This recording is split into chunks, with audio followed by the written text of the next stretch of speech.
तो NEET candidates, Punjab state ने MBBS BDS course के स्टे वैकेंसी राउंड का शेड्यूल रिलीज़ कर दिया है। तो जो भी कैंडिडेट ऐसे हैं जो पंजाब स्टेट की काउंसलिंग में पार्टिसिपेट करना चाहते हैं तो वो इसमें कर सकते हैं। हालांकि ये क्लोज स्टेट है तो इसमें ओनली जो पंजाब स्टेट से ही कैंडिडेट बिलोंग करते हैं वही कैंडिडेट इसमें अप्लाई कर सकते हैं। पर जिन कैंडिडेट्स को अभी तक कोई भी सीट अलॉट नहीं हुई है या वो रजिस्ट्रेशन नहीं कर पाए थे पहले के राउंड्स में, तो वो अब भी इसमें फ्रेश रजिस्ट्रेशन करते हुए पार्टिसिपेट कर सकते हैं। तो देखिए, इसमें जो सीट मैट्रिक्स है वो आ चुका है और इसमें जो फ्रेश ऑनलाइन रजिस्ट्रेशन है और सब रजिस्ट्रेशन ऑनलाइन ही होगा। साथ में एप्लीकेशन सिक्योरिटी अमाउंट का जो डिपॉजिशन है वो भी होगा। तो देखिए, यहाँ पे एप्लीकेशन फ़ी आपको 5000 रुपीज़ की करनी होगी प्लस 18% जीएसटी, तो 5900 रुपीज़ का पेमेंट हो गया। और अगर आप ऐसी कैटेगरी से बिलोंग करते हैं तो 2950 रुपीज़ का पेमेंट करना होगा। और साथ में जो कैंडिडेट इस राउंड में फ्रेश रजिस्ट्रेशन कर रहे हैं उनको एक विलिंगनेस भी देनी होगी, साथ में एक सिक्योरिटी अमाउंट भी डिपॉजिट करना होगा स्टे राउंड में पार्टिसिपेट करने के लिए। तो इसके लिए डेट देखिए 10 नवंबर टू 12 नवंबर 5 PM तक आप ये फ्रेश रजिस्ट्रेशन और साथ में फ़ी का जो सबमिशन है वो कर सकते हैं। फिर जो विलिंगनेस है उसको सबमिट करने की भी डेट सेम है, यानी कि आज 12 नवंबर 5 PM तक, और साथ में सिक्योरिटी अमाउंट भी आपको पे करना होगा। तो देखिए, अगर आप गवर्नमेंट कॉलेज के लिए अप्लाई करना चाह रहे हैं तो आपको 10,000 रुपीज़ का पे करना होगा। अगर आप एससी या बीसी कैटेगरी से बिलोंग करते हैं तो इस अमाउंट का हाफ आपको पे करना होगा, यानी कि 5,000।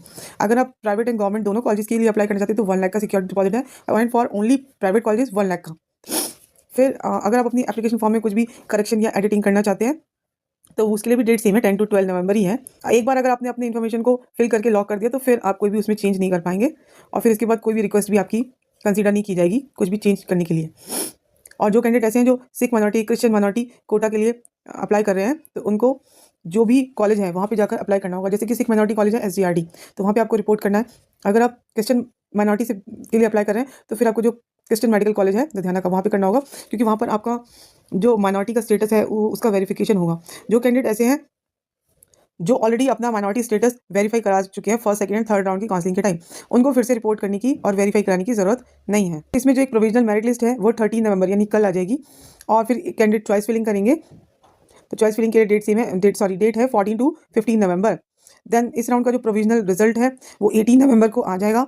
फिर जिन भी कैंडिडेट्स को सीट अलॉट होगी वो इसमें अपना फ़ी का डिपोजिशन करेंगे, रिपोर्टिंग एंड एडमिशन से रिलेटेड सारा प्रोसेस कंप्लीट करेंगे 19 to 20 नवंबर तक। इसमें इन्होंने बताया कि क्या इस राउंड में अपग्रेडेशन अलाउ होगा, तो अपग्रेडेशन अलाउ नहीं होगा क्योंकि ये स्टे राउंड है। एंड इस राउंड के लिए कौन से कैंडिडेट्स एलिजिबल नहीं है, देखिए जो कैंडिडेट ऐसे हैं जिन्होंने रजिस्ट्रेशन नहीं किया स्टे वैकेंसी राउंड में वो तो एलिजिबल है ही नहीं। फिर वो कैंडिडेट जो ऑलरेडी कोई सीट ज्वाइन कर चुके हैं या होल्ड किए हुए हैं तो वो एलिजिबल नहीं होंगे, और वो कैंडिडेट जिन्हें राउंड 3 से सीट अलॉट हुई थी बट इन्होंने रिपोर्ट नहीं किया कॉलेज में, तो फिर ये सारे कैंडिडेट्स जो हैं एलिजिबल नहीं होंगे। तो अगर आपको मेरी बताई गई इन्फॉर्मेशन यूजफुल लगती हो प्लीज़ आप चैनल को सब्सक्राइब कर लीजिए, और नीट अपडेट्स के लिए आप मेरा टेलीग्राम चैनल ज्वाइन कर लीजिए।